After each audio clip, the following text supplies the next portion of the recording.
اکثر اس کے پہلے اللہ تعالیٰ فرماتے کل یا اہل کتاب، کہو اہل کتاب سے، یہود و نصارہ سے.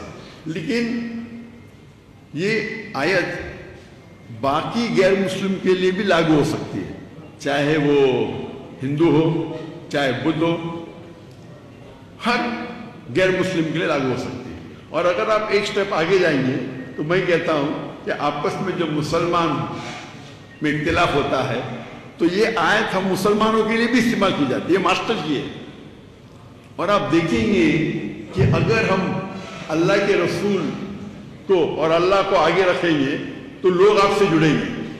اگر میں جانتا ہوں کہ یہاں کے سب لوگ توحید مانتے ہیں اور میں توحید پہ تقریر دوں، کیا فائدہ؟ میں بھی 1%، 2% آپ کو فائدہ ہوگا. لیکن جب ہم توحید کی بات کرتے ہیں اور دیگر فرقے والے کو دعوت دیتے اللہ اور اللہ کے رسول کی، اور چھوٹی چھوٹی اختلاف کو بازو رکھتے ہیں، تو آپ دیکھیں گے آپ کی دعوت اور مقبول ہوگی. اور یہ اصول ہے کہ فتنہ قتل سے اور بدتر ہے.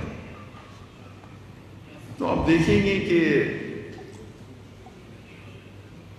میں شیخ دیدار صاحب سے متاثر ہوا اور دعوت کے میدان میں آیا تو پہلے جب شروع کیا میں ایک دم نرم تھا، کوئی رزلٹ نہیں.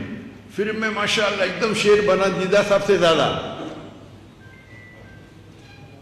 اس کے بعد پتہ چلا جو آیت میں پڑھتا ہوں ادعو الی سبیل ربک حکمہ، حکمہ سے بات کرو، کبھی نرم کبھی گرم کبھی سخت، لیکن اکثر نرم ہونا چاہیے.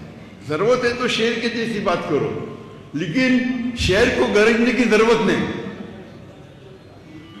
وہ جنگل میں آ جاتا ہے تو لوگ سمجھ جاتے ہیں کہ یہ شیر ہے، گرجنے کی ضرورت نہیں. تو ہم اگر اس طریقے سے، ہمارا مین مقصد ہونا چاہیے کہ اللہ اور اللہ کے رسول کی طرف آئے، نہ کہ وہ ڈاکٹر ذاکر نائک کی تعریف کرے. اگر میں چاہتا ہوں ڈاکٹر ذاکر نائک کی تعریف کرے تو دنیا میں شاید مجھے تھوڑا شہرت مل جائے، لیکن آخرت میں بہت مشکل ہے. ہماری رضامندی ہے اللہ کی رضامندی. تو میں یہ نہیں کہتا ہوں کہ عقیدے پہ کمپرومائز کرو، کبھی بھی نہیں کہتا ہوں اور کبھی نہیں کروں گا.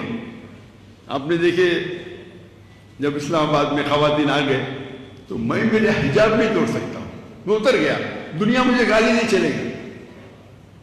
اور اگر میں قرآن حدیث پہ سخت ہوں، ضروری نہیں ہر انسان سخت ہو.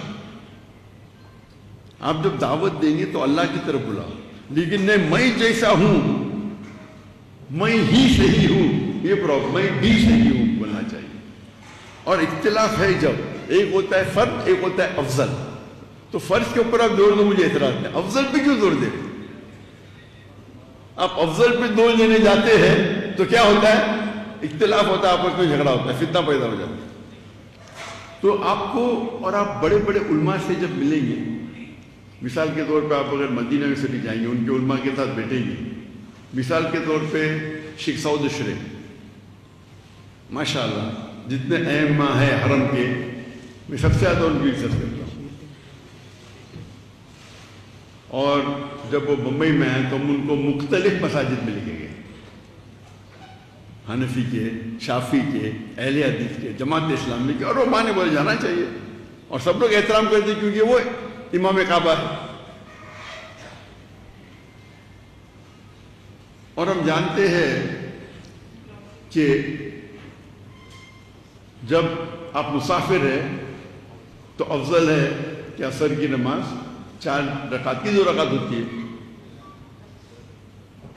جب وہ گئے حنفی مسجد میں تو وہاں اختلاف ہوا تو انہوں نے بولے نہیں میں 4 پڑھوں گا. انہیں یہ نہیں کہا 2 ہی پڑھوں گا، افضل ہی کروں گا. کیونکہ اگر وہ کہتے تھے نہیں میں 2 ہی پڑھوں گا، کیونکہ 4 پڑھنا بھی جائز ہے، افضل ہے 2 رکعت پڑھنا. تو ایسے موقع پہ ایک عالم یا ایک مسلمان کو جاننا چاہیے کیا افضل ہے کیا فرض ہے. میرا اصول میں کبھی بھی کمپرومائز نہیں کرتا ہوں.